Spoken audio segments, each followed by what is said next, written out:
Bueno, muy buenos días, por acá habla Luciana. Y bueno, estoy acá para compartir esta última columna que tenemos de FLALU en este segundo ciclo que hemos compartido.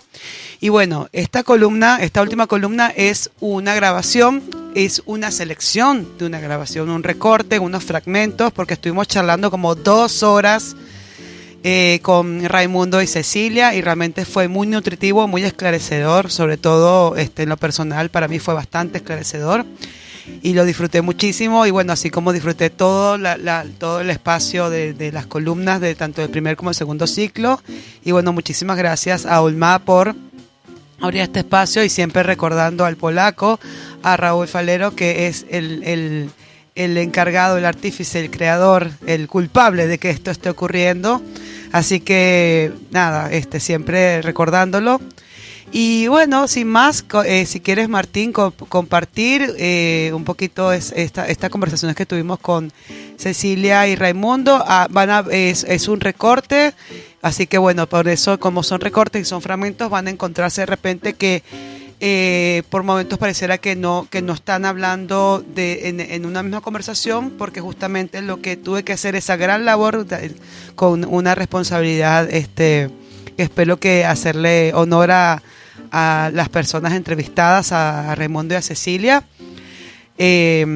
recortando y dejando lo que sentí que era lo que podía ser más importante para poder ajustarnos al tiempo de radio, ¿sí? Así que bueno, nada, sin más, les dejo con la entrevista. Bueno, estamos acá con Cecilia de Simón y con Raimundo Dinelo en el día de hoy, que vamos a la entrevista de cierre de este ciclo de participación de la FLALU en Un Mañanas. Bueno, bienvenida, Cecilia.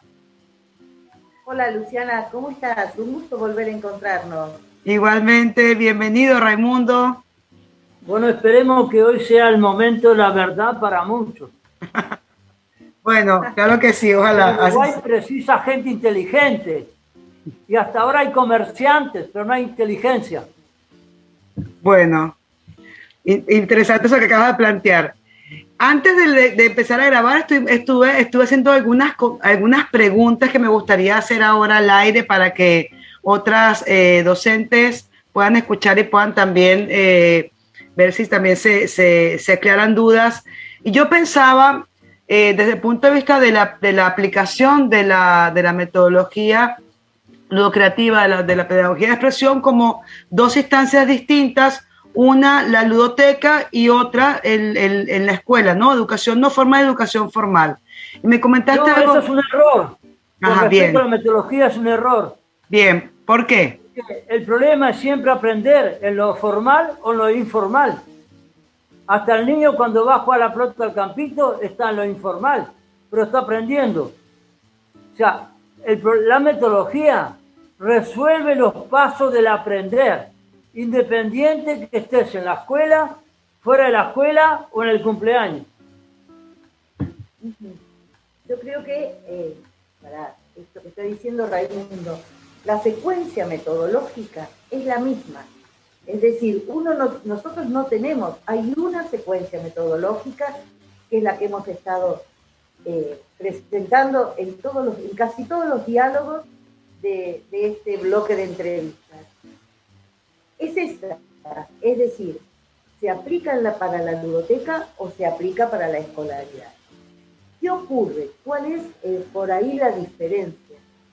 Todo depende, por ejemplo, en el caso de la ludoteca, dónde uno realice las ludotecas y con qué periodicidad. Es decir, si un día voy a la plaza casualmente o porque pensé ir a un espacio público y es la única vez que voy a ir, en realidad tal vez no me dé el tiempo de las 2 horas de la ludoteca en la plaza para llevar toda la secuencia metodológica, porque ya quien nos ha escuchado, ha visto cómo la secuencia se desarrolla en la escuela y cuáles son las posibilidades de desarrollarla en la ludoteca. En realidad, en la ludoteca, lo esperable es que se desarrolle igual, ¿sí? Pero tal vez, ¿qué tiene la ludoteca? Tal vez no, es seguro. la ludoteca no tiene ¿cómo te diría? La presión, si se quiere, de tener que ir al programa, ir a determinados contenidos. Las maestras se sienten muy presionadas con cumplir todo lo que la currícula les exige cumplir, sea para un cuarto, sea para un quinto, sea para un primero. En la ludoteca esto no existe. En la ludoteca está genuinamente el deseo y la motivación de los niños y niñas de aprender, ¿sí? Y entonces el ludotecario tiene mucha más libertad y el ambiente de la ludoteca es un ambiente de mayor libertad para que los intereses de las niñas y los niños puedan ser atendidos sin ningún tipo de problema, ¿sí? Es decir, el deseo de aprender una cosa u otra no está, ¿cómo te diría?, tapado, velado por la necesidad que tiene la escuela de llegar a determinados contenidos, ¿sí? Pero la secuencia metodológica, en lo posible, hay que llegarla hasta el final, pero se va a llegar de otra forma. Ahí no vamos a tener un cuaderno para después tener que conceptualizar y escribir algo en el cuaderno, porque se está esperando que las niñas y los niños tengan un cuaderno y hagan deberes y demás. En la ludoteca esto no existe. Tal vez te piden una hoja, a nosotros nos piden, señor, ¿me traes hojas porque quiero escribir tal cosa? ¿Me traes? ¿Tenés un pizarrón que a veces no tenemos? Escribimos en los vidrios. ¿Cómo te diría? Hay otras formas, ¿sí? Pero siempre tratamos de hacer la secuencia completa, sea en escuela, sea en ludoteca. A veces no se puede en la ludoteca y bueno, no se pudo. Fue el inicio lúdico, fue la expresión creativa, se vislumbraron conflictos, pero tal vez se terminó la ludoteca o esa familia dijo al chiquito, vamos, que nos tenemos que ir y quedó cortado, ¿sí? Pero no hay dos secuencias metodológicas, ni una variación de la única secuencia metodológica, que sea para la escuela y que sea para la ludoteca. Buenísimo, muchas gracias Cecilia, muchas gracias Raimundo. Y ahora yo quiero hacer una pregunta que tiene que ver con, por ejemplo, cómo la articulación con respecto a los formatos. Por ejemplo, ahora en Uruguay estamos transitando inevitablemente hacia un cambio, ¿no? De la forma en lo que sería la currícula, ¿no?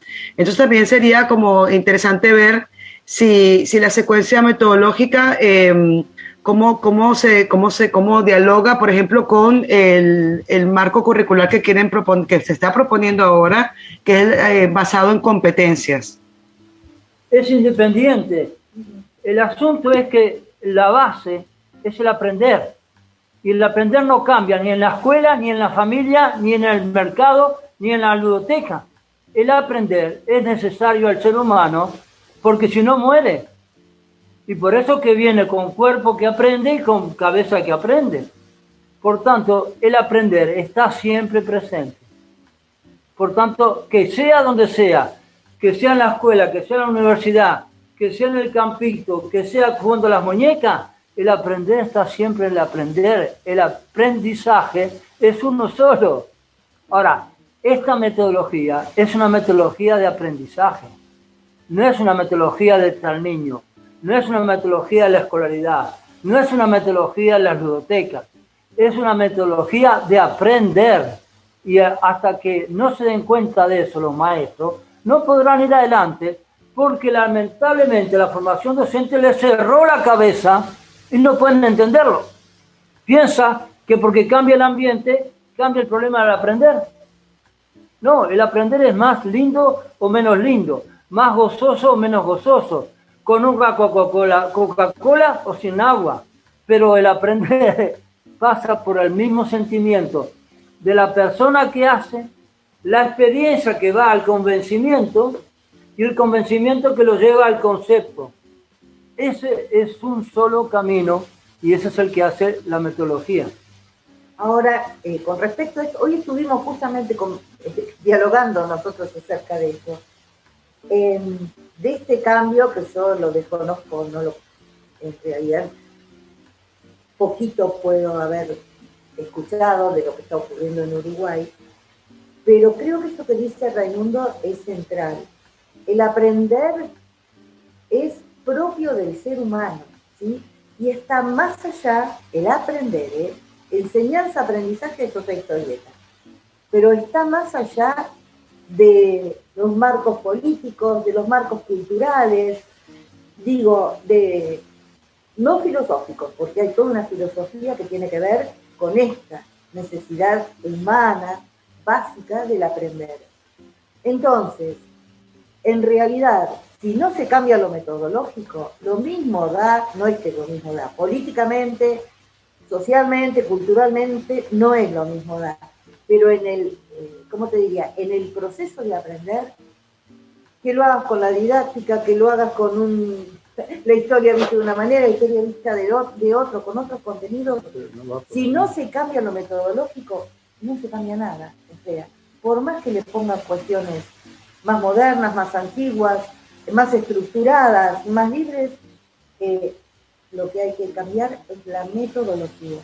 Y esto todavía, creo que nadie, ni en Argentina, ni en Uruguay, en ningún lado estamos entendiendo esto, ¿no? O sea, el aprender es una necesidad del ser humano.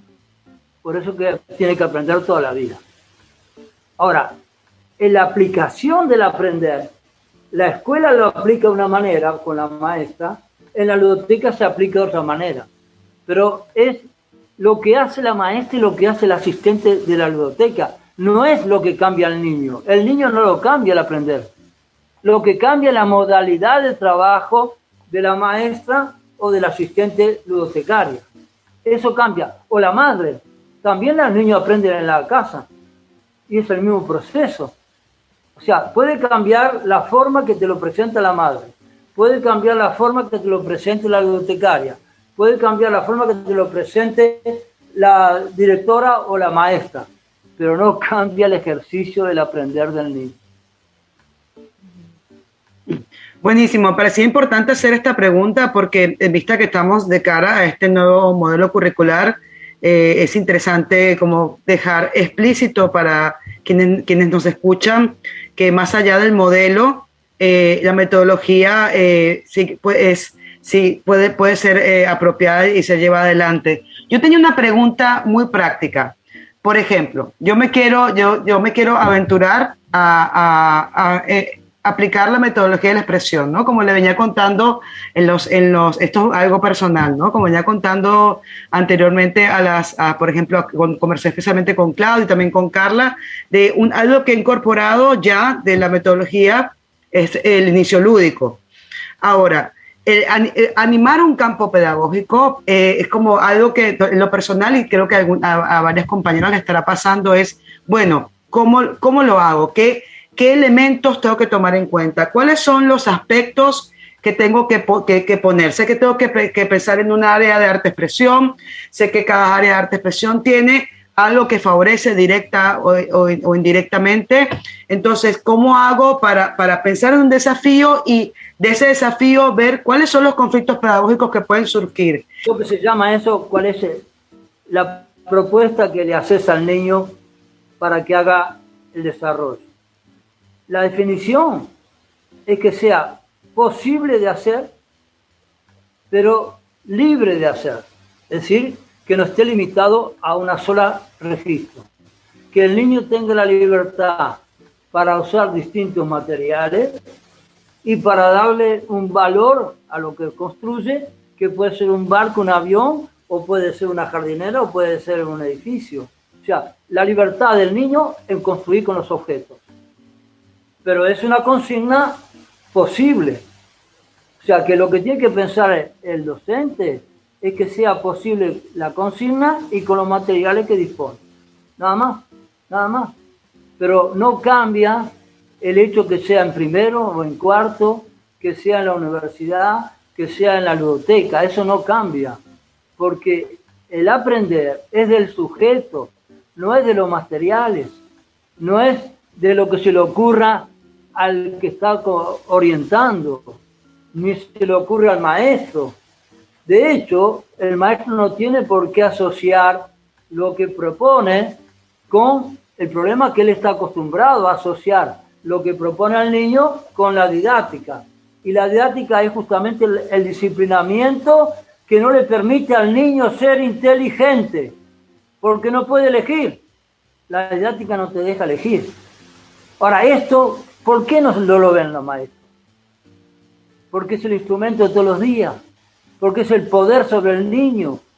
La maestra cree que precisa del poder para apropiarse de la cabeza del niño. Si no, hace rato que lo habría olvidado. O sea, el problema es que el maestro está formado para una autorización de plantar al niño en tal dirección y para tal tema. Por eso los contenidos. Ahora, a los contenidos se puede llegar por un camino, se puede llegar por otro camino o por otro camino. El problema es que el docente admita que la diversidad para llegar al conocimiento es diversa. Si eso lo logramos, formidable. Es esto que nos estabas preguntando acerca un poco cómo se planifica, ¿sí? La planificación en realidad es como te diría, como la sujeción y que tenemos todos, ¿sí? Hacia la autoridad que te pide la planificación, hacia nosotros mismos que nos han hecho creer, tengo que tener todo absolutamente planificado para que otro pueda ver qué es lo que voy a hacer y hasta yo misma no me salga de ahí. Bueno, y pareciera ser que nosotros y nosotras, desde la pedagogía, no planificamos. No planificamos de la misma manera. ¿Por qué? Porque no está el contenido primero, pero claro que sí que planificamos. Y claro que sí, que pensamos, como tú dices, el área de expresión, que pensamos qué objetos y qué variedad de objetos vamos a poner en el campo, que pensamos cuál va a ser esa invitación a crear, ese desafío a la inteligencia que vamos a plantearle a tal o cual grupo. Pero lo que no pensamos es el contenido, ¿sí? ¿Por qué? Porque no ponemos por delante el contenido, es decir, no pensamos, yo voy a poner estos objetos en este campo pedagógico porque la verdad que quiero poder trabajar y que salga geometría, formas geométricas, planos, ¿sí? Eso no lo hacemos, eso es lo que no tenemos que hacer. ¿Por qué no tenemos que hacerlo? Porque si no le estamos quitando la libertad al niño de elegir o sentir, ¿sí? Emocionarse y sentir que hoy estoy necesitando aprender esto o esto otro. ¿Quién es el que sabe que ese deseo, esa motivación interna del niño lo está llevando a querer aprender? Es el docente, en la resignificación de la obra creada. Y en el diálogo, ¿sí? Y en la interpretación de ese diálogo, que va a ser con cada uno de los grupos, cuando cada uno cuenta qué hizo, qué problemas tuvo, qué dificultades, qué buenas resoluciones le encontró a eso. Somos los docentes los que sabemos el currículum. Muchas veces se ha dicho que el currículum aliena tanto al docente como al alumno. ¿Por qué? Porque no le pertenece. Al docente le obligan a cumplir con determinado currículum. Y los alumnos, sean niños, sean jóvenes, sean adultos que están estudiando, ni siquiera en la universidad, sabemos qué es lo que nos van a enseñar, porque a veces ni nos presentan los programas. Entonces, es el docente quien sabe cuál es el diseño curricular que él tiene que aplicar, a qué contenidos transcurrido el año tiene que haber llegado. Pero no son los niños tienen la motivación de querer aprender hoy tal cosa. El docente lo va a llevar después. Uy, esto saldrá para el área de ciencias naturales, estaremos en el área de prácticas del lenguaje, estaremos en el área de matemáticas, estaremos en 2 o 3 áreas a la vez, pero es el docente. Lo que pasa es que esto, ¿a qué lleva? A que el docente tenga un gran manejo del currículum, ¿sí? Y también un gran bagaje de conocimientos amplios, porque a veces yo soy muchos años de docencia, uno se sienta un domingo a la tarde y se pone a planificar para el lunes. Y lo que se le ocurrió ahí, tal vez no es después lo que tiene ganas de hacer en la semana, pero ya está escrito y lo tengo que hacer. Y los niños no saben nada de lo que el docente pensó para eso. ¿Sí? No sé si nos explicamos en cuanto a la planificación. Mira, hay un cuadro muy lindo de Monet que nosotros siempre lo solemos mostrar, que se llama Campo de Amapola. Y en el cuadro se ve una señora con una niña que van caminando y entran a ese campo. De una manera, muy rígida, muy como acomodada en el... Y cuando salen del campo, no se ve en la pintura, se ve la entrada y se ve la salida. No se ve lo que transcurrió en el campo, pero salieron transformadas las dos, la señora con una sombrilla así, la nena con un ramo de flores. Bueno, eso nos da a nosotros un poco, metafóricamente, qué es lo que ocurre en el campo pedagógico. Nosotros cuando pensamos el área y pensamos el campo, no sabemos qué es lo que va a transcurrir en él, porque son los sujetos que van a entrar a ese campo, que en interacción entre ellos y en interacción con los objetos van a salir de una manera diferente. ¿Sí? No sé si se puede explicar. Mirá, y les sugiero que miren esa obra, porque realmente nos ayuda un poco a pensar y a comprender. Por eso cuando planifico, no puedo planificar porque no sé lo que va a pasar en el campo. Planifico hasta ahí. Por supuesto que luego sí que anoto, ¿no? Y que yo digo, bueno, hoy, desde esta expresión creativa, y mañana, y pasado, trabajé, pude cumplir con determinados contenidos curriculares, pero después, no antes. ¿Sí? Yo creo que la confusión viene porque von Humboldt inventó la escuela, porque era necesario separarse de la iglesia para la obediencia de los jóvenes,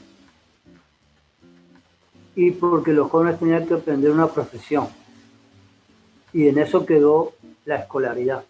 La escolaridad asegura que todo el mundo hable la misma lengua, asegura la unidad del territorio de un país y asegura que mañana te puedan llamar a defender a tu país, a todo el mundo.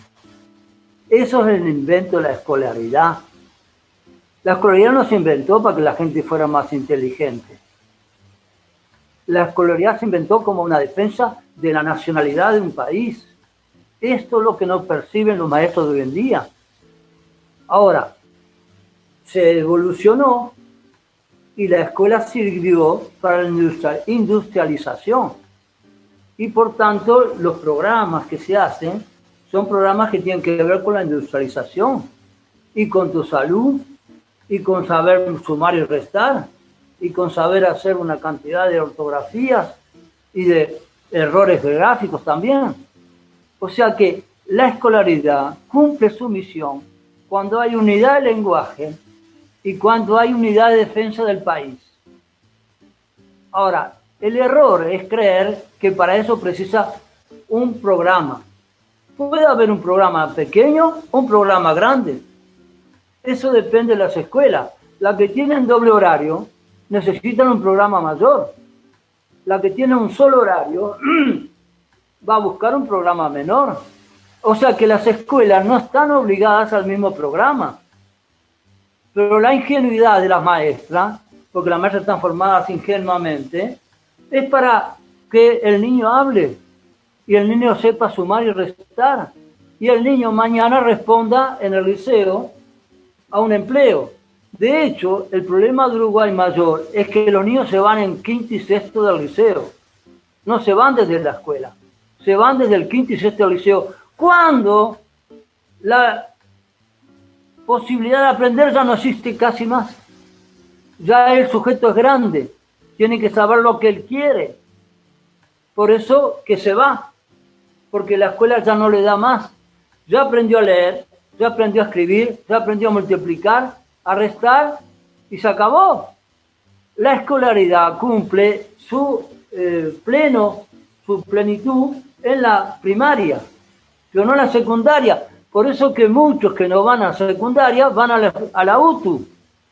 En la UTU aprenden a trabajar y es lo que habría que hacer con todos. Lo que pasa es que el trabajo de la secretaría, el trabajo de los bancos, el trabajo ministerial, los trabajos, digamos, más intelectuales, tienen que seguirse en el secundario. Y los trabajos más manuales o más, digamos, del costo del corporal, se trabajan en la UTU. Pero esa es la diferencia. Ahora, la metodología que nosotros hemos orientado es una metodología que te va a servir siempre y cuando tú tengas que aprender. No te sirve para responder a la maestra. Y la maestra no puede exigir esta metodología para responderle con su contenido. No puede ser eso. La maestra tiene que ser dúctil para aprender que el niño sepa hablar de los temas, saber incluso de matemática. Uruguay, por ejemplo, tiene muy buenas notas en lenguaje y muy malas notas en matemática. La mayor parte de las maestras de Uruguay son ignorantes en matemáticas, porque la formación docente no le da eso. Te das cuenta que es curioso, pero el aprender es una necesidad que todo ser humano tiene, independiente y más allá de la escuela y de la ludoteca. Ahora, en la ludoteca, como no hay programa de materias, se hace más divertido y más jugoso o más creativo. En la escuela, como se hace con contenidos de materias, que es lo que quiere cambiar en este momento Uruguay, se hace más costoso y se hace más complicado. ¿Pero por qué? Porque después del cuarto año, que tú sabes a leer, en cuarto año sabes leer, puedes leer obras de todo tipo. Y al leer tienes que regocijarte que estás contento de leer. Pero sin embargo, el alumno en la escuela no está contento de leer. No hay suficientes historias que se aprenden en la escuela. Porque al niño le gustaría más como cuando va al cine. Es una historia que va a ver. Bueno, el problema es que seguir con la idea de hace 300 años de von Humboldt, de que la escuela para ser sólida tiene que ser todos los días, y después Pestalozzi, que la hizo de una semana, bueno, eso es de esa época.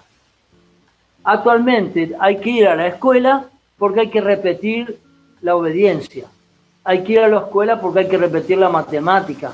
Hay que ir a la escuela porque hay que repetir las palabras. Hay que ir a la escuela porque hay que hacer dictados frecuentemente. O sea que la escuela todavía no se renovó. La escuela no está más entusiasta porque inventás que porque repetís. La escuela pide repetición de lo que la maestra dice.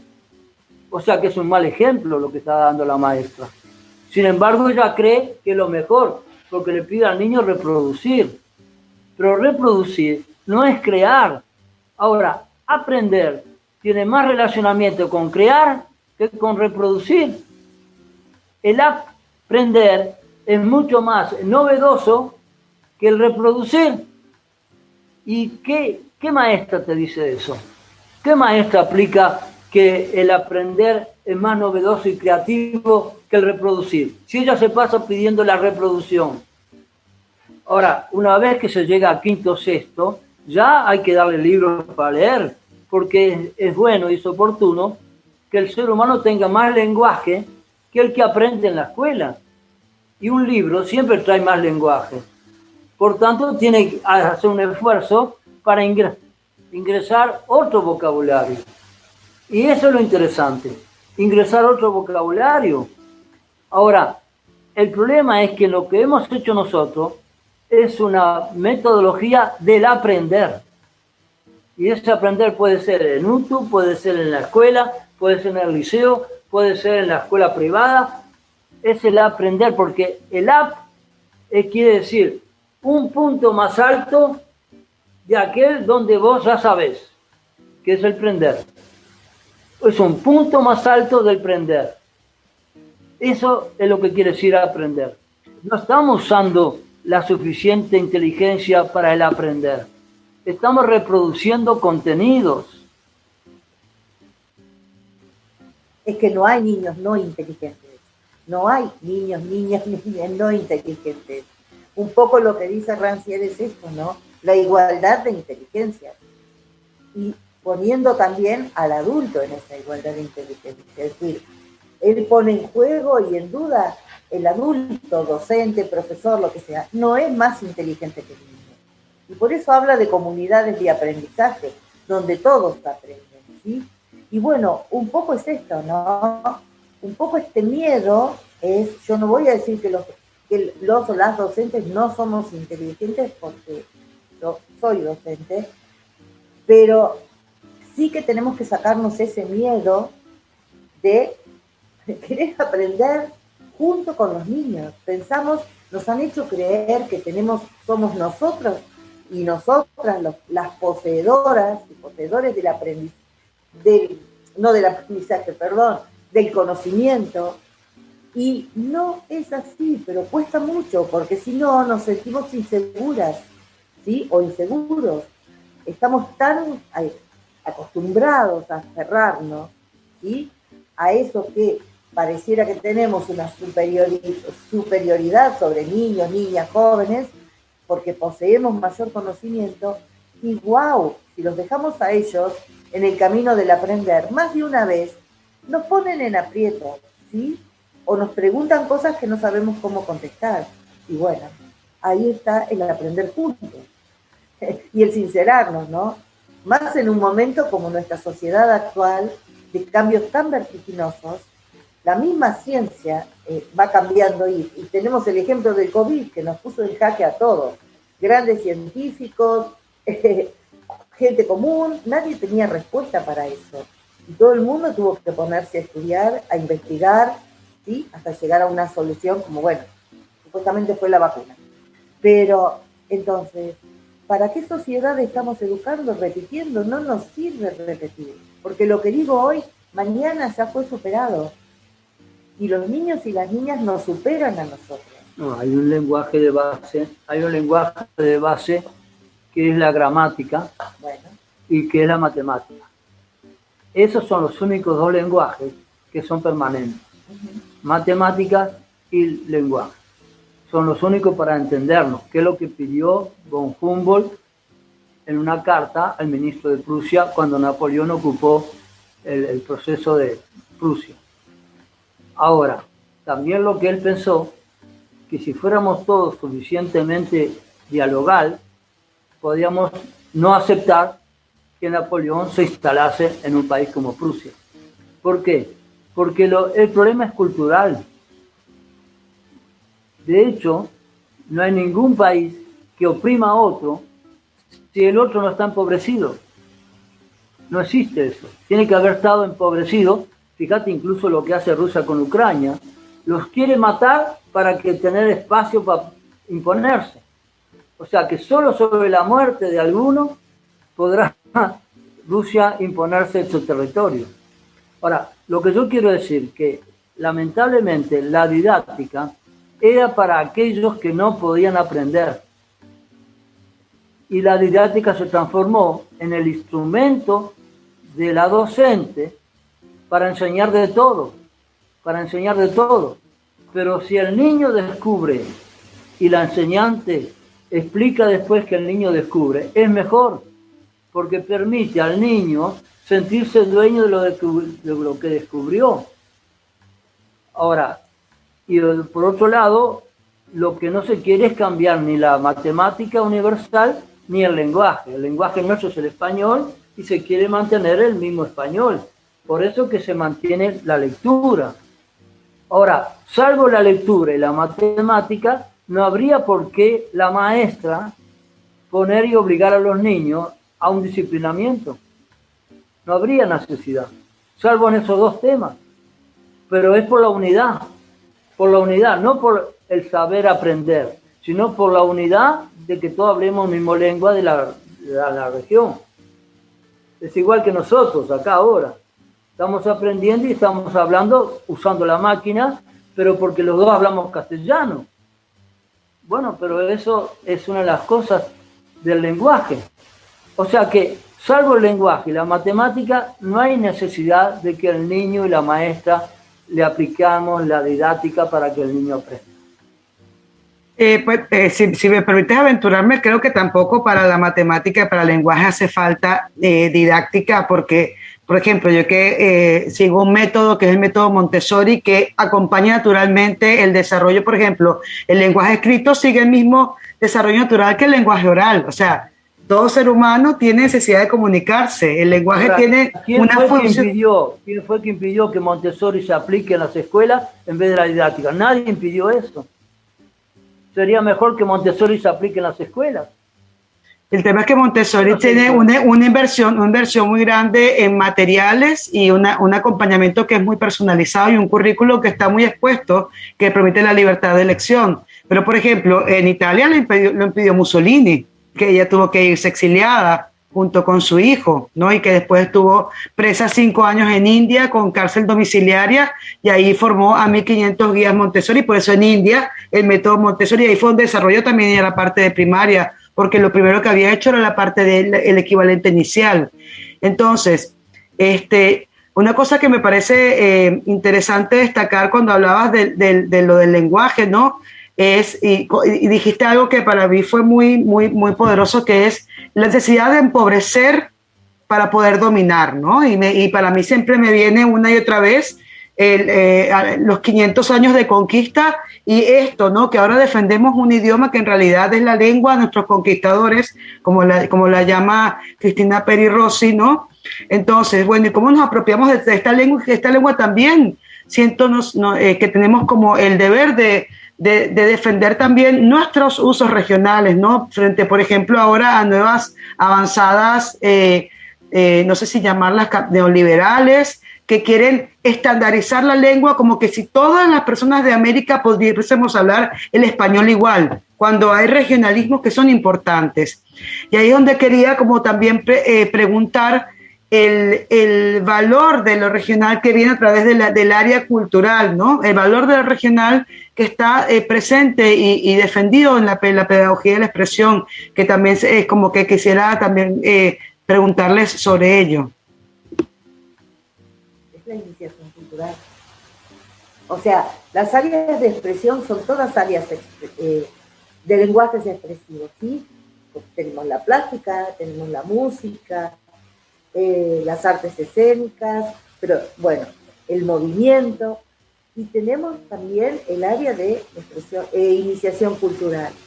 Y bueno, yo creo que está presente. ¿Por qué? Porque también nosotros decimos que a través de este proceso metodológico, el sujeto construye identidad, no es necesario construírsela de afuera, ¿sí? Y el área de iniciación cultural es específicamente donde están presentes todas estas cuestiones, el folclore, la música, las comidas, las danzas, bueno, las leyendas. Es decir, es un área muy amplia y que a veces también te la tomaste porque, claro, pareciera que la plástica es más fácil, ¿no? Y uno dice, ¿qué hago en iniciación cultural? ¿Sí? O el teatro, porque bueno, de última están las vestimentas, está el asumir un personaje. ¿Y iniciación cultural qué?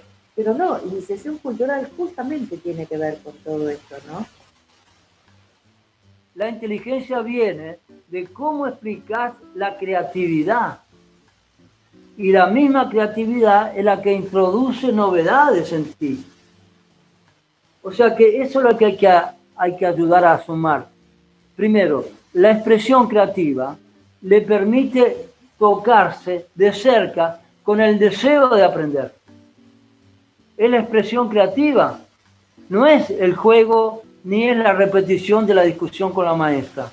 Es la expresión creativa que te permite vincularte con el deseo de aprender, y el deseo de aprender incluye el deseo de hablar y de hablar de lo que hiciste.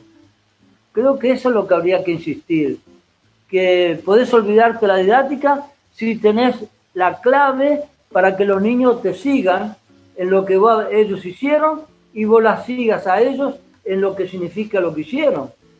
Y lo que significa lo que hicieron va a estar el río, el cielo, los animales, va a estar todo lo que nos rodea en la vida. Y hasta podemos hacer dibujos de lo que cada uno nombra. O sea que podés perfectamente con esta metodología dar el aula todo el año, de la materia que sea. Buenísimo. Comprender que la expresión creativa es la llave de entrada a la metodología, no es el juego. El inicio lúdico es muy valioso y el juego también es muy valioso, no le vamos a quitar mérito a eso. Es movimiento. Pero, claro, es valioso, bueno, ahí me está apuntando Raimundo, ¿por qué es movimiento? Claro que es movimiento, que nos pone en alegría, que nos da la satisfacción de encontrarnos y de compartir un momento con otros, pero si del juego paso a la didáctica, chau, por más que juegue, la cosa sigue igual, ¿sí? La llave de entrada a la metodología creativa es la expresión creativa. Ahí voy a encontrar todos los elementos para seguir adelante. Ahí voy a encontrar los elementos para encontrar también el conflicto pedagógico, lo que se desea, lo que cada uno desea aprender, ¿sí? Pero si salteo la expresión creativa, no hay ludoteca, ni hay escuela en la que podamos seguir las secuencias metodológicas y donde haya la motivación interna y la necesidad y las ganas de aprender. Importante eso que acabas de decir, tal cual, porque en la creación también es eso que me acuerdo que en una primera entrevista habías planteado, Raimundo, de la transformación de los objetos, también permite la transformación interna de la persona que está en ese momento creando. No eres la misma persona antes o después de crear, ¿no? Y la importancia también del arte, o sea, de los lenguajes expresivos, a lo largo de tu vida, ¿no? Como también, como por lo menos a mí personalmente me ayuda como medio incluso de canalizar situaciones que no logro resolver desde lo intelectual, ¿no? Que sentimos que la intelectualidad lo es todo. Y eso es bien interesante. Y también creo que algo importante es el tener algo que aportó Claudia y que también quisiera como retomar, tiene que ver con el tener un diálogo con otras personas que también estén haciendo un camino similar, el tener una grupalidad en la cual pensar en conjunto, ¿no? Porque también el camino de la maestra es muy solitario, es como muy solitario, muy exigido, siempre es casi como la maternidad, siempre te vas a equivocar, siempre hay un juicio sobre lo que se hace, ¿no? Siempre hay debería estar haciendo esto, lo otro, siempre hay ¿qué pasa cuando viene a supervisar, ¿no? ¿Cómo hago para sostenerme? Y sostenerse también en la comunidad de sostén, en este sentido, es importante para todo aspecto en la vida, pero siento que también para sostener y defender lo que es un trabajo con una metodología tan alternativa a lo que viene propuesto desde lo tradicional, también es importante y valioso, ¿no? El hecho de poder tener con quién conversar e ir pensando en conjunto. No sé si Totalmente. Como decimos siempre, o al menos yo digo siempre también, no hay manera de hacer una biblioteca sin un equipo. Es decir, para poder llevar adelante bibliotecas es necesario conformar un equipo. No hay forma que una persona sola ni dos personas puedan llevar adelante una biblioteca sistemáticamente. Para poder llevar esta innovación metodológica a la escuela, también es necesario otras, ¿sí? Es necesario un colectivo, es necesario, como tú dices, hablar. El dejar aislado es la manera más fácil de seguir dominando. Es decir, si a cada uno de nosotros y nosotras nos dejan solos, nos va a venir, el sistema es tan fuerte, ¿sí?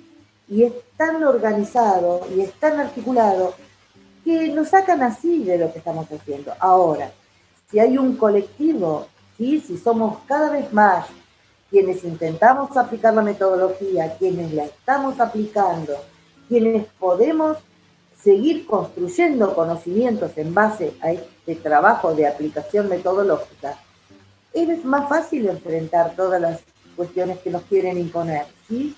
Por eso creo que, sí, no me acuerdo ahora cuando Claudia siempre habla de esto, no me acuerdo exactamente cómo lo planteó, pero es necesario ser muchos y cada vez mucho más.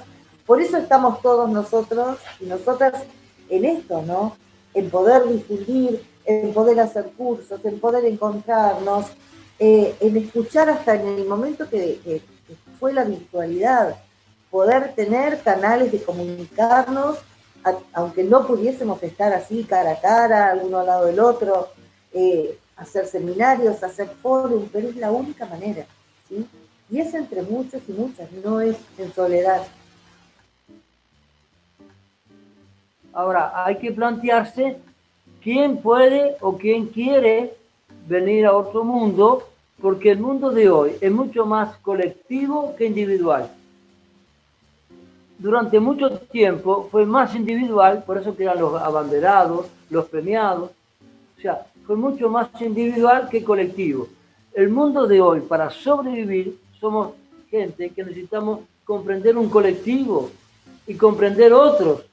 Es decir, hay más habitantes ahora que antes. Por tanto, hay que tener otra flexibilidad de lenguaje y otra flexibilidad de formación docente. Ahora, si podemos pensar de otra manera, varios, queda más claro todavía. Lo que yo quiero decir es que es hora de transformar la didáctica en una modalidad más humana y más creativa. Más creativa, porque la sociedad hoy pide creatividad. Pide que cada uno se comprometa y sea creativo. Y si no es creativo, va perdiendo el lugar, y va perdiendo el lugar, ¿y a dónde va? No va a ningún lado. O sea que creo que la creatividad es lo que permite al ser humano ir adelante, pasar las épocas, crear los lenguajes, crear las organizaciones. O sea que la creatividad es la manera que el ser humano tiene de seguir aprendiendo como ser humano. Buenísimo.